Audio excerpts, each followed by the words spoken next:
पोंगा पंडित तो वो है जो मतलब बलात्कार करते हैं और धर्म के नाम पर गुमराह करते हैं। आप लोगों ने कितने कांड देखा, मंदिरों में कितनी देवदासियाँ रखी जाती है, कितने कांड देखे हैं। और आज भी जो साधु संत है वो कितने कांड, आप मीडिया वाले हैं, आप लोगों को तो अच्छे। राम रहीम तो बड़ा संस्कारी है ना, आसाराम भी संस्कारी था, वो भी राम के भजन गाता है, आपको संस्कार देता है। लेकिन वो कितने लोगों का जीवन बर्बाद किया है और बर्बाद करके उन लोगों को बाहर काट के कैसे गायब कर देते हैं वो लोग। आज जेलों में क्यों है?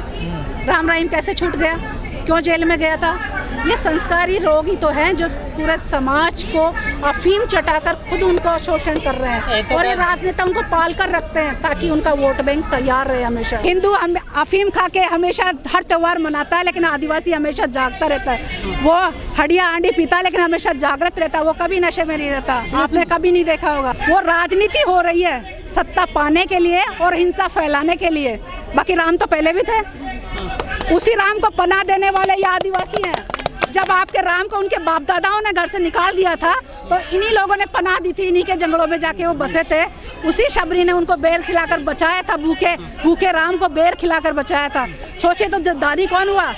वो महिला जो जंगल से बेर इकट्ठे करके, आपको पता है बेर कैसे तोड़े जाते हैं, कैसे इकट्ठे? एक बेर नहीं तोड़ सकते आप उस झाड़ से, लेकिन उस महिला ने बेर चक के उसको खिलाए हैं। आप सोचिए, आज आधुनिक युग में रह रहे हैं, आप बड़े हैं या आपके छोटे भाई हैं, तो सोचिए आप अपने भाइयों के कंधों पे बैठ के चलेंगे क्या? तो वो राम कैसे चले थे? वो क्या विकलांग थे? सोचिए उस कहानी को, सोचिए। आपकी माँ बहन बेटी है, वो प्रेग्नेंट हो जाए उसके पति के द्वारा, वो घर से निकाल दी जाए, अग्नि परीक्षा ली जाए। आप लोगों ने सावरकर के माफ़ी पत्र, आपने बहुत सारे लेटर, आप मीडिया कर्मी हैं, आप लोगों ने लेटर देखे होंगे।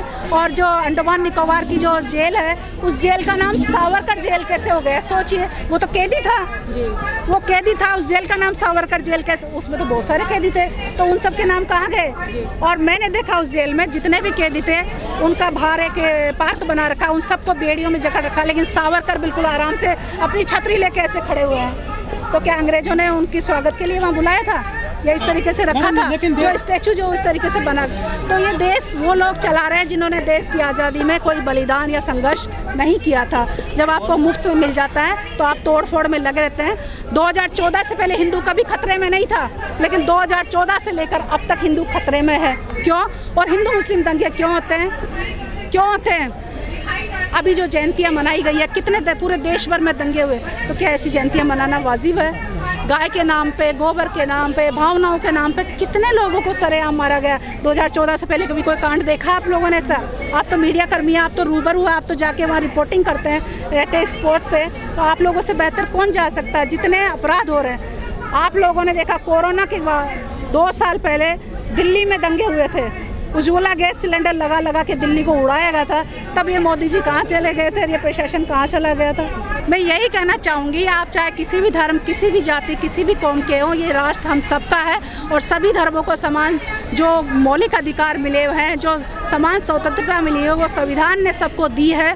और ये देश धर्मनिरपेक्ष राष्ट्र है, कोई हिंदू राष्ट्र नहीं है, किसी की बपोती नहीं है। इसमें सब धर्मों के नागरिक निवास करते हैं और ये सभी का देश है और इसमें सभी रहते हैं, तो सभी को मान सम्मान के साथ उनकी पहचान को स्थापित हमेशा के लिए करना चाहिए। और मोदी जी से और अमित शाह जी से और भागवत जी से और योगी जी से मैं गुजारिश करना चाहूँगी कि हम आदिवासी हैं, आदिवासी ही रहेंगे और हमारी मूल पहचान के साथ कोई खिलवाड़ मत कीजिए और हमारी पहचान को स्थापित कीजिए और हमें भी जनगणना कॉलम कोड दीजिए जैसे और धर्मों और जातियों को दे रखा है।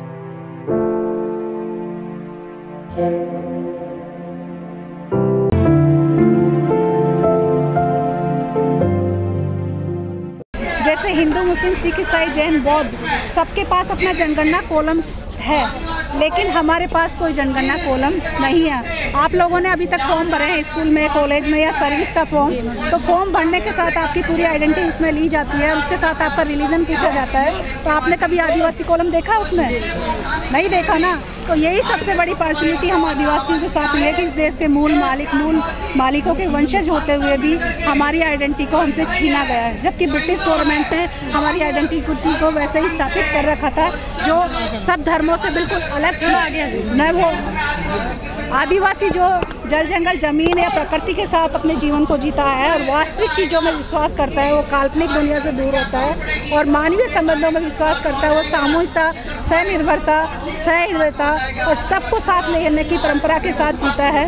इसीलिए वो अपने पुरखा परंपराओं के साथ, अपनी संस्कृति के साथ और अपनी भाषा के साथ जीना चाहता है और अपनी पहचान के साथ रहना चाहता है, जो किसी धर्म पर आधारित नहीं है। देखिए, क्या इस देश में मुस्लिम नहीं है? मुस्लिम है ना, ईसाई नहीं है, ईसाई भी है ना, सिख है, बौद्ध है, जैन है, पारसी है और हम आदिवासी हैं। तो सोचिए हिंदू राष्ट्र कैसे बनेगा?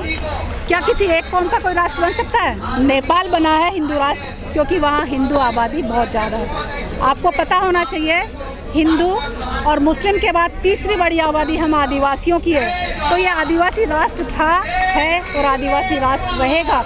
मैं इसलिए कह रही हूँ क्योंकि हम आदिवासियों को मुसलमानों में बांट रखा, ईसाइयों में बांट रखा, हिंदुओं में बांट रखा और आदिवासियों की आबादी अलग है। उस आबादी के हिसाब से हम तीसरी बड़ी आबादी है इस मुल्क में, इस देश में, भारत में, हिंदू और मुस्लिम के बाद।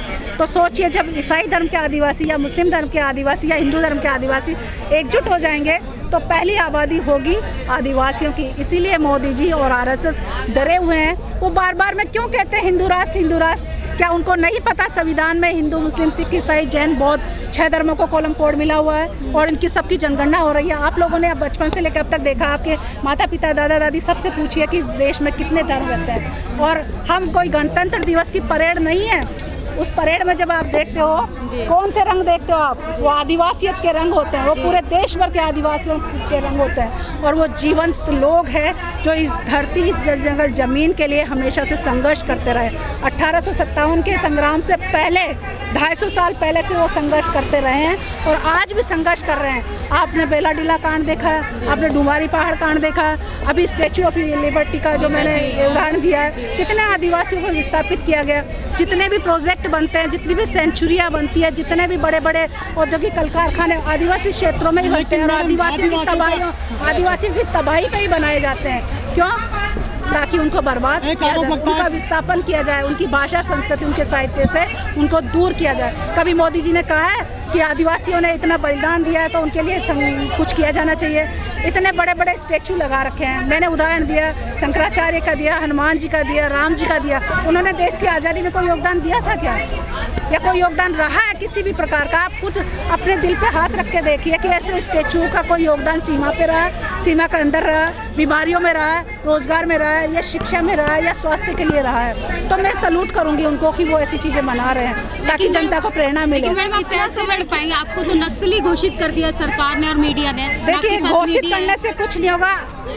हकीकत तो ये है कि जो ये बोल रहे हैं ये खुद घुसपैठी हैं भारत में, ये खुद आक्रमणकारी है। सिंधु घाटी सभ्यता को बर्बाद करने वाली यही कौम है, यही लुटेरी कौम है जो आज देश पर राज कर रही है। नाराजगी मेरी किसी से नहीं है, मेरी है मेरे पुरखों ने जो बलिदान, जो संघर्ष किए हैं और आज जो कौम जो संघर्ष कर रही है, ये वो कौम है जो अपनी मेहनत से खाती है। देखिए, ये इसमें कोई पंडा पुजारी नहीं है जो भीख से खाता होगा, ये सब मेहनत करने वाले लोग हैं। इनकी शक्लों से देखिए कितनी मेहनत करते हैं। मेरे भगवान, ये नेचर है जो हमें ऑक्सीजन दे रही है, पानी दे रही है, खाने को दे रही है, रहने को दे रही है और जब हम मर जाएंगे तभी ये अपनी आगोश में सारी चीजें देश में। वो कौन दे रहा है? वो राम के भक्ति दे रहे हैं ठेके पे।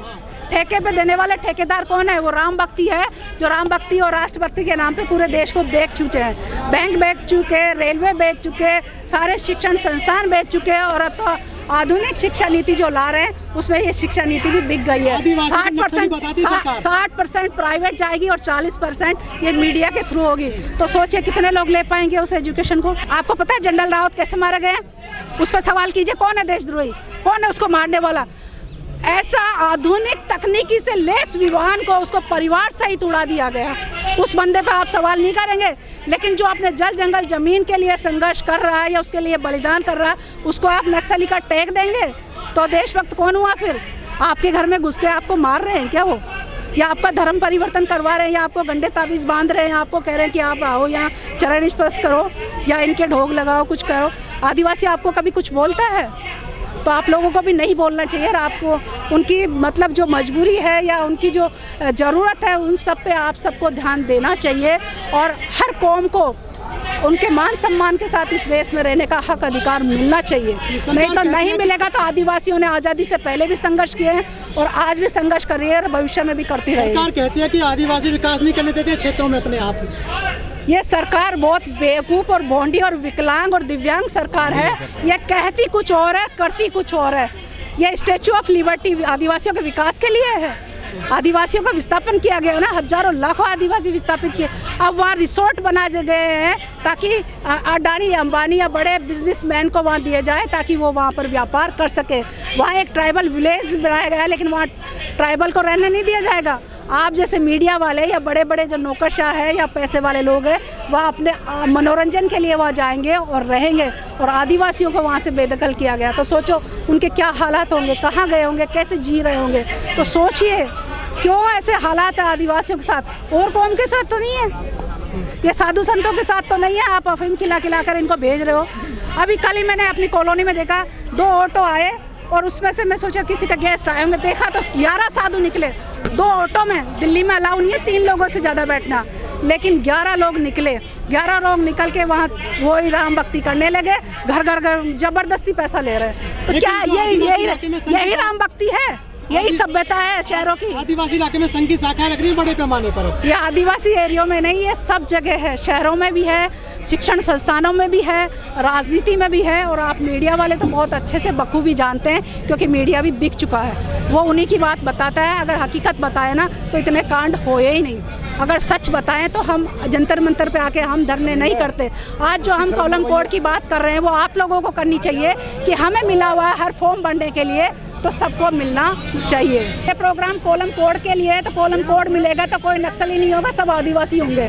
यही बात है, वजूद की बात है। उनका वजूद मिटाया जा रहा है। किसी को नक्सली कह के, किसी को शहर में बोलेंगे तो अर्बन नक्सल बोलेंगे, गाँव में बोलोगे तो आपको नक्सली बोलेंगे।